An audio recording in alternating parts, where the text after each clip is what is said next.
Hello दोस्तों, कैसे हैं आप सब। आशा करते हैं कि आप सब बहुत बढ़िया होंगे। चलिए आज हम पढ़ेंगे बी फार्मेसी के जो सेकंड सेमेस्टर में जो एक मॉड्यूल नंबर 1 के एक नीचे एक टॉपिक होगा, उसका नाम होगा classification of the organic compound. Organic compound पढ़ने से पहले हम पहले classification of the organic compound पढ़ेंगे। सो ऑर्गेनिक केमिस्ट्री, ये pharmaceutical organic chemistry B pharmacy में आपको मिलेगा ये टॉपिक पढ़ने को।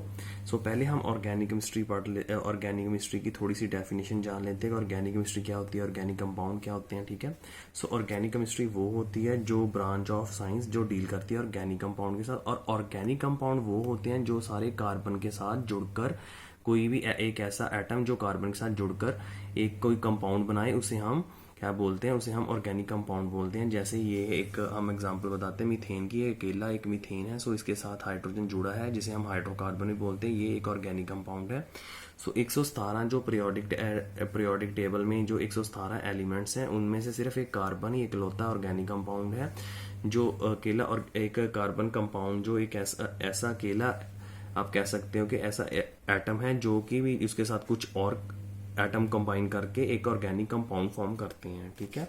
सो अब हम बात करते हैं क्लासिफिकेशन की ऑर्गेनिक कंपाउंड की। सो ये आप थोड़ी सी डेफिनेशन अगर लिखनी हो तो आप लिख सकते हैं। ये मैंने सारी इसकी डेफिनेशन लिखी हुई है कि ऑर्गेनिक केमिस्ट्री क्या है, ऑर्गेनिक कंपाउंड क्या है, या आप ये लिख सकते हो, ठीक है। चलिए अब हम पढ़ते हैं क्लासिफिकेशन ऑर्गेनिक कंपाउंड दोस्तों क्या है, जो भी ऑर्गेनिक कंपाउंड है कार्बन के साथ कुछ और एटम जो कंबाइन करके एक कंपाउंड बनाते हैं, उसे हम ऑर्गेनिक कंपाउंड बोलते हैं। और ऑर्गेनिक कंपाउंड अकेला जो कार्बन ही अकेला एक ऐसा ऑर्गेनिक कंपाउंड है जिसके साथ और एलिमेंट कंबाइन करते हैं और एक कंपाउंड बना देते हैं। जैसे ये मीथेन हो गया और इथाइल, ये हो गया ये इथीन की स्ट्रक्चर है, बट अगर हम इससे एक हाइड्रोजन रिमूव कर दें तो इथाइलीन बन जाएगा, ठीक है। सो ये हम एक क्लासिफिकेशन की बात करने जा रहे हैं। तो क्लासिफिकेशन में पहले आता है ऑर्गेनिक कंपाउंड, ये आगे एलिफेटिक होते हैं, साइक्लिक आते हैं। इसकी हम फर्दर जो है डेफिनेशन आगे चल के पढ़ते हैं। सो ऑर्गेनिक केमिस्ट्री के यहाँ पर जो एलिफेटिक है वो होते हैं सैचुरेटेड, अनसैचुरेटेड। सैचुरेटेड में अल्केन्स आ जाते हैं, अनसैचुरेटेड में जैसे कि अल्कीन्स और अल्काइंस, ये डबल बॉन्ड या ट्रिपल बॉन्ड होते हैं। और ये ऑर्गेनिक केमिस्ट्री में ये जो एक होते हैं साइक्लिक जिसमें रिंग होगी, ठीक है, उसमें होमोसाइक्लिक और हेट्रोसाइक्लिक, इन दोनों में रिंग होगी। बट डिफरेंस ये है कि ये जो रिंग बनेगी ये कार्बन के साथ मिलकर बनेगी, ये इसमें नाइट्रोजन सल्फर ऑक्सीजन होंगे जो कि हेट्रो एटम होंगे। इसकी आगे फर्दर क्लासिफिकेशन एलिफेटिक और एरोमेटिक है। चलिए अब पढ़ते हैं हम एलिफेटिक के बारे में पढ़ लेते हैं। मैंने आपको बताया था कि एलिफेटिक वो कंपाउंड होते हैं जिनमें एक सिंपल चेन आ जाती है, यानी कि carbon atom attach together in to form a branch और द स्ट्रेट चेन, ठीक है ना। सो ये एक बताई हुई एग्जांपल, जैसे CH4 है, यहाँ फिलहाल यहाँ पे ऐसी कोई चेन तो नहीं बन रही। अगर हम इथेन पे देखें तो ये दो कार्बन एटम की चेन है, 3 कार्बन एटम की चेन प्रोपेन आ जाती है, 4 की आएगी तो ब्यूटेन आ जाएगी, ठीक है ना। सो कोई भी कार्बन की जो चेन होगी वो सारी एलिफेटिक के अंदर ही आएंगी। एलिफेटिक के अंदर हमने पहला पढ़ा था सैचुरेटेड आते हैं और अनसैचुरेटेड। सैचुरेटेड जिसमें कार्बन कार्बन सिंगल बॉन्ड होता है, जैसे कि ये इसका एक जर्नल फार्मूला है। जैसे ये मीथेन की एग्जांपल है, इसमें कार्बन के साथ जो बाकी 4 हाइड्रोजन लगे होंगे तो वो सिंगल बॉन्ड के साथ ही लगे होंगे। ये इसका ये इसका केमिकल फार्मूला है, जर्नल फार्मूला जिसे हम कह सकते हैं। जर्नल फार्मूला के साथ एन जो है वो 1 2 3 भी हो सकता है, ठीक है। सो ये अगर हम बात करें C2H6 की, तो ये सारे कार्बन के साथ जो हाइड्रोजन लगे सिंगल बॉन्ड के साथ ही लगे हैं, इसलिए हम इसको सैचुरेटेड कह सकते हैं। ये आप सारी इसकी एग्जांपल देख सकते हैं, ठीक है। सो अब आगे चल के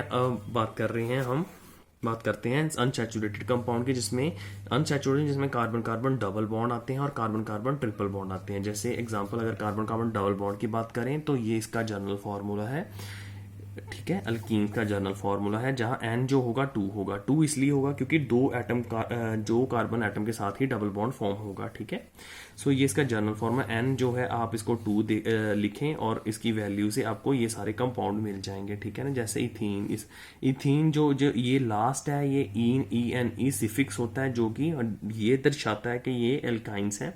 जैसे हमने अल्केन्स पढ़ा था, सैचुरेटेड में ANE अगर हो तो वो ये ANE रिप्रेजेंट करता है ये एल्कीन्स को रिप्रेजेंट करता है। ये हमने सैचुरेटेड। अनसैचुरेटेड में हमने पढ़ा था एल्कीन, जो कि एल्कीन और अल्काइंस, ENE एल्कीन्स को रिप्रेजेंट करता है, और अल्काइंस में YNE लगता है, तो ये एल्काइन मतलब ये ट्रिपल बॉन्ड है, ठीक है, ट्रिपल बॉन्ड को डिनोट करेगा। ये सारे अनसैचुरेटेड मैंने आपको बताया था। अनसैचुरेटेड कौन होते हैं? जिनमें double carbon carbon double bond होता है, और साथ में कार्बन कार्बन ट्रिपल बॉन्ड वाले भी जो हैं वो क्या है? ये अनसैचुरेटेड है। Carbon carbon double bond is the alkene, carbon carbon triple bond is the alkynes, ठीक है। सो ये इसकी जो फर्दर एग्जांपल्स मैंने बताई हैं। कार्बन की यहाँ मैंने वैलेंसी 4 रखी है, क्योंकि कार्बन की वैलेंसी आउटर मोस्ट शेल पे, उसके ऑर्बिट पे लास्ट, उसको अपनी ऑर्बिट अपनी वैलेंसी फुलफिल करने के लिए उसको 4 इलेक्ट्रॉन चाहिए आउटर मोस्ट शेल में। सो ये कार्बन की मैंने यहाँ पे 4 इसके बॉन्ड ये शो किए हुए हैं, ठीक है। सो यहाँ पे 1 2 3 4 ये, ठीक है, ये सारे ट्रिपल बॉन्ड एल्काइंस को रिप्रेजेंट करते हैं। एन की वैल्यू, ये इसका जर्नल फार्मूला है एल्कीन्स का, C2H2 यहाँ और -2 कर दोगे तो ये सारे एल्कीन्स सारे इससे ही फॉर्म हो जाएंगे। ये प्रोपाइलिन है, क्योंकि इसमें 1 2 3 कार्बन लगे हैं, ठीक है। साइक्लिक का हमने पढ़ा था, एक तो होते हैं, जैसे मैं पीछे एक बार फिर से आपको, एक हमने पढ़े थे ऑर्गेनिक कंपाउंड एलिफैटिक, उसमें हम सैचुरेटेड और अनसैचुरेटेड पढ़े। और ऑर्गेनिक कंपाउंड साइक्लिक के अंदर हम पढ़ेंगे होमोसाइक्लिक और हेट्रोसाइक्लिक। चलिए होमोसाइक्लिक के बारे में जान लेते हैं। साइक्लिक में हम, साइक्लिक दोस्तों वो कंपाउंड होते हैं जिसमें क्या कहते हैं, in which contain the cyclic structure, ऐसी स्ट्रक्चर को हम साइक्लिक कंपाउंड बोलेंगे, ठीक है ना। सो यहाँ पर 2 तो हैं ऑलरेडी, यहाँ पे 3 और ये 4। ये कार्बन की वैलेंसी देख लें, आपको चेक करनी होगी कि ये पूरी ही, मतलब जब भी ये एक सिंपल ऐसा एक स्ट्रक्चर है प्रोपीन मिथ इथ प्रोपीन, सो ये कार्बन इधर आकर जुड़ के ऐसी स्ट्रक्चर फॉर्म कर देगा, ठीक है। सो ये सिर्फ अपने ये साइक्लोप्रोपीन इसलिए है क्योंकि इसमें 3 कार्बन और साइक्लिक रिंग है, ये साइक्लिक के अंदर ही आते हैं। साइक्लिक के अंदर 2 तरह के कंपाउंड आते हैं, एक आते हैं होमोसाइक्लिक, एक होते हैं हेट्रोसाइक्लिक। होमोसाइक्लिक होते हैं जिसमें कार्बन कार्बन के साथ ही जो रिंग फॉर्म होती है, और हेट्रोसाइक्लिक्स वो कंपाउंड होते हैं जिनके साथ कार्बन कार्बन के जो रिंग फॉर्म होगी उसमें हेट्रो कंपाउंड होंगे, जैसे ऑक्सीजन, सल्फर, नाइट्रोजन, ये सारे कंपाउंड होंगे, ठीक है। हमने पढ़ा था कि होमोसाइक्लिक जो थे वो एक एलिफैटिक होते हैं, do not follow a Huckel rule, जो हक्कल रूल फॉलो नहीं करते, जैसे in which the carbon compound obtain in a close, कहता in but they do not have the aromatic character, कहता उनमें एरोमेटिक कैरेक्टर नहीं होगा। एक हक्कल रूल के बारे में भी मैं वीडियो डालूंगा। सो आपको फिलहाल अभी ये याद रख लें कि जो होमोसाइक्लिक कंपाउंड है जिसमें कार्बन कार्बन की ये जो रिंग बनती है उसके अंदर एलिफैटिक आते हैं और एलिफैटिक और एरोमेटिक आते हैं। एलिफैटिक वो कंपाउंड है जो हक्कल रूल फॉलो नहीं करते, और एरोमेटिक है जो हक्कल रूल फॉलो करते हैं, ठीक है ना। सो ये इसकी एग्जांपल है एलिफैटिक की, the compound which are obtained by the close structure but do not have aromatic character. Aromatic का मतलब कि जिसमें हम कह सकते हैं इनमें अरोमा जैसी, अरोमा मतलब कि इनमें परफ्यूमरी जो है कि परफ्यूमेंस जैसे आप कह सकते हैं, इसमें एक फ्रेगनेंस होगी, ठीक है ना। सो इसलिए हम एरोमेटिक है।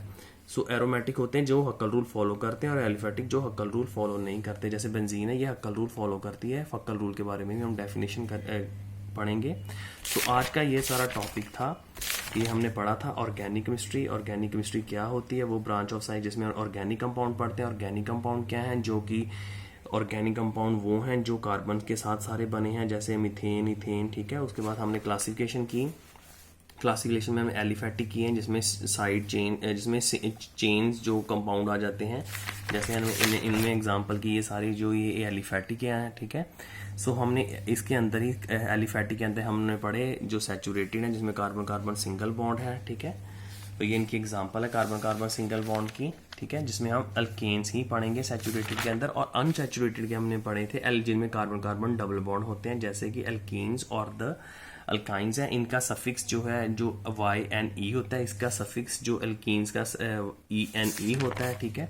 सो अल्केन्स का जो सैचुरेटेड कंपाउंड जिनमें कार्बन कार्बन सिंगल बॉन्ड आता है उनका सफिक्स जो है ANE होता है, ठीक है। ये इनके जर्नल फार्मूला आप याद रखें, ये सारे हैं जर्नल फार्मूला, इससे ही बाकी सारे ड्राइव होंगे।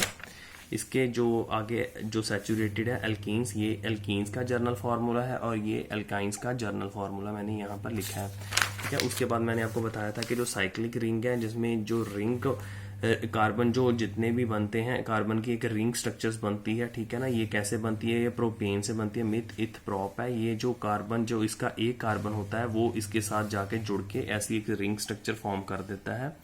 सो इसके बारे में हमने साइक्लिक में पढ़ा था कि साइक्लिक जो है होमोसाइक्लिक आते हैं। होमोसाइक्लिक होता है जिसमें कार्बन कार्बन के साथ रिंग फॉर्म होती है, और हेट्रोसाइक्लिक वो होते हैं जिनमें जो रिंग फॉर्म होती है with the help of hetero atom, जैसे नाइट्रोजन सल्फर होते हैं, ठीक है। और होमोसाइक्लिक आगे आते हैं एलिफेटिक, जो हक्कल रूल बिल्कुल फॉलो नहीं करते, ठीक है ना। और जो एक होते हैं एरोमेटिक, जो हक्कल रूल फॉलो करते हैं। एरोमेटिक हक्कल रूल के बारे में हम मैं इसकी एक वीडियो अलग से मैंने बनाई है, आप वो भी चेक कर लेना, ठीक है। सो आप ये देख सकते हैं। आप मेरे को बताएं आपको कैसा लगा है ये सारा topic, classification of organic compound. अगर अच्छा लगे तो लाइक करें, कमेंट करें और सब्सक्राइब करें। Thank you so much.